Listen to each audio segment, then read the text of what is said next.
આપણી સનાતન સંસ્કૃતિ કે જ્યાં સુધી કંઈક બેખડોમાંથી નદીની ધારા વહે, પણ જ્યાં સુધી નદીની ધારા સાગરને ન મળે ત્યાં સુધી નદીની શાંતિ નથી હોતી. એવી રીતે આ જીવાતમાં પરમાત્માનો જ અંશ કહેવાય, પરમાત્માથી વિખૂટો પડેલો એક જીવ કહેવાય. જ્યાં સુધી પરમ પિતા પરમેશ્વરને ન મળે ત્યાં સુધી એને સાચી શાંતિ મળતી નથી. અને એના માટે આપણા સનાતન સંસ્કૃતિ, છોટા મોટા ધર્મ ગ્રંથ હોય, યજ્ઞ યાગ હોય, જપ તપ તીર્થ વ્રત હોય, ભજન હોય, આખીરમાં કોઈને કોઈ પ્રયાસે આ જીવાતમાં એક શિવરૂપ બને એના માટે આ ભવ્યથી ભવ્ય પ્રોગ્રામ થયો. એટલે એના માટે આ મનુષ્ય જીવન એક દેવતાઓને પણ દુર્લભ, અને આ બધા બળભાગી ત્યારે આપણને આ મનુષ્ય જીવન મળ્યું. અને આમાંય હું કોણ ક્યાંથી આવ્યો ક્યાં જઈશ એ તથ્યને પ્રાપ્ત કરવા માટે આપણા સંતોએ, આપણા ઋષિમુનિએ, આપણા વેદોએ આ શુભાશુભ કર્મ બતાવ્યું.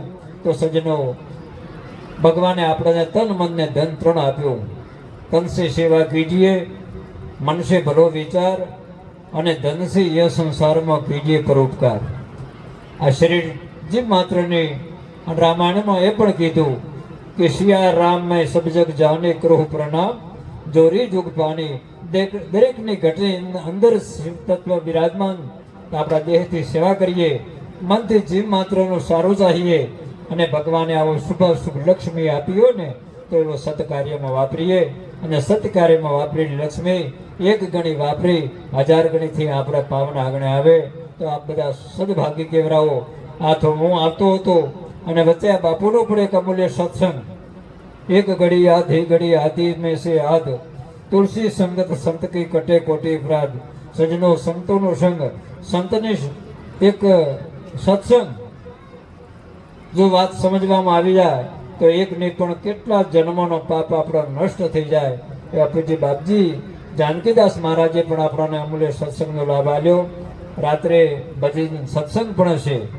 3 દાડે આ ગામને એ પણ આપણે કે ભાઈ આવો માહોલ, વરસાદી માહોલ, એ તો એક કુદરતની કરામત કહેવાય. એના માટે કોઈ ચિંતા કરવાની જરૂર હોતી નથી.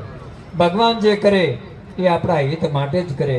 ભગવાન જે કરે એ સારા માટે જ કરે, જીવ માત્રના કલ્યાણ માટે કરે. પણ છતાં આ બે દાડાથી થોડો વરસાદી માહોલ, છતાં આખા ગામનો ભાવ માહોલ. યજ્ઞ નારાયણના દર્શન કર્યા, સિદ્ધેશ્વર દાદાના દર્શન કર્યા, હનુમાનજી મહારાજના મંદિરના દર્શન કર્યા. ખૂબ ખૂબ અમને પણ આનંદ થયો. અને આ હર્ષદ નગરી ભૂતકાળમાં અનેક સંતો થઈ ગયા. એ સંતો ત્યારે દેહથી આપણા પાસે વચ્ચે નથી, પણ એમની જે અંતરાત્મા, એમનું ભજન આ ગામ ઉપર, આ વિસ્તાર ઉપર વરસી રહ્યો છે. સંતનું ભજન કોઈ દી નિષ્ફળ જતું હોતું નથી. ને માટે આ ખૂબ સદભાગી કહેવાય. આ નગરી સદભાગી. એ ભૂતકાળમાં પણ અત્યારે હજારો સંતોએ આ ધરતી પર તપસ્યા કરી. મહાદેવની કૃપા, દેવતાઓની કૃપા, અને અત્યારે વર્તમાન સમય પૂજ્ય સંતોનું સાનિધ્ય, એનાથી વિશેષ શું હોય. એટલે એના માટે બને એટલું પ્રભુનું ભજન, સત્કર્મ, અને આપણું જીવન મંગલ બને એવી ભાવના રાખી જ્યાં જ્યાં સત્સંગ હોય, હરિકથા હોય, હરિકીર્તન હોય, ત્યાં જઈ આપણા મનની જે ગાંઠો વળેલી એ મનનો ઉકેલ લાગે. એવો કોણ છું હું, મારું કોણ, અને હું ક્યાં જઈશ, એ મૂળ વાત વિચારીએ તો આખીરમાં બધી ભ્રાંતિઓ તૂટી જાય. અને આપણે આખીરમાં એ તો એ ભગવાન તો આપણી ભીતર છે, પણ એ પેલા દોહામાં કીધું કે ઢાંક્યો પાવક ધૂમશે, ઢોંક્યો વાદળે સૂર, માયાનો ઢોંક્યો આત્માન હમંજન રહી ગઈ દૂર. એટલે માથે સેજ આવરણ હટી જાય તો બોલે એ કોઈ બીજું નથી, એ શિવ તત્વ છે. અને શિવ તત્વથી આખું વિશ્વ પ્રકાશી રહ્યું છે. એને તથ્ય જાણવા માટે આપણે આગળ આવી શુભ ઘડી આવી. આવું ખૂબ જીવનમાં સત્ય સમજી, સત્યના પથ ઉપર ચાલી અને આપણા જીવનને મંગલ બનાવીએ. અત્યારે આ વર્તમાન સમયની અંદર વિધર્મીઓ દ્વારા પણ કંઈ ના કંઈ આપણને મહેસૂસ મળી રહ્યા. પણ આપણા હોતો ભારત વર્ષ માટે કોઈ ચિંતા કરવાનો વિષય નથી. કારણ કે આ દેવી દેવતાઓનો દેશ, ઋષિ મુનિઓનો દેશ, અને આપણે આજુબાજુ તો માં જગદંબા નળેશ્વરી માની છત્રછાયા બેઠા. આ બાજુ ધરણીધર ભગવાન, જ્યાં જુઓ અહીંયા તો દેવતાઓની કૃપા. એટલે કહેવાનો અર્થ પણ સતો સમયને ઓળખી સમય સાથે ચાલશો એટલે એ સજાગ રહેવું પણ જરૂરી. તો આપ ખૂબ ખૂબ ભાગ્યશાળી છો. આ શુભ કર્મ આપણે આગળ આવ્યો જે પણ આ 3 દાડાથી આપે જે જહેમત ઉઠાવી, જે ભગવાન માટે તન મન ધનથી સેવા, એ તમારું એક જીવન મંગળ બની ગયું.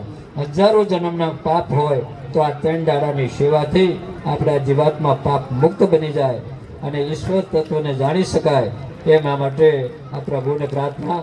અને બીજું આમાં આવી પણ કંઈક આપણામાં નાના મોટા અવગણ હોય, કોઈ વ્યસન હોય તો પણ આવા પૂજ્ય દિવ્ય પ્રસંગમાં આવી આપણા અજ્ઞાનતાને છોડી આપણા વ્યસન મુક્ત બની સ્વસ્થ થઈ આ શરીરને સાચવી અને પ્રભુનું ભજનની સેવા કરી.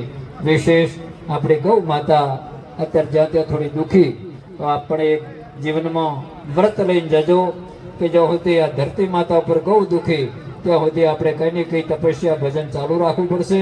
અને આપણી અમૂલ્ય સંપત્તિ અમૂલ્ય શક્તિથી ગૌ માતા ખૂબ સ્વસ્થ થાય, ગૌ માતા સુખી થાય અને આખા ગૌ માતાના આશીર્વાદ આખું વિશ્વ પ્રકાશિત છે. એટલે અત્યારે આપ સમયને ઓળખી આપનું સંપત્તિ સમય વિશેષ બે મા બાપ ગૌ માતા સત્સંગ એમાં વ્યવહિત કરજો. ગૌ ધરતી પર રહેશે તો જ આ વિશ્વ રહેશે. અને આપણે તો ગૌના ઉપાસક, ગૌ માતા માટે સિવાય આ શુભાશુભ કર્મ પણ નથી થતું. દેવતાઓ પણ ક્યાં રાજી થાય જ્યાં ગૌ સુખી હોય. આવું વાત વિચારી એ ગૌ માતાની સેવા કરજો. મા બાપને સીતારામ રાધેશ્યામ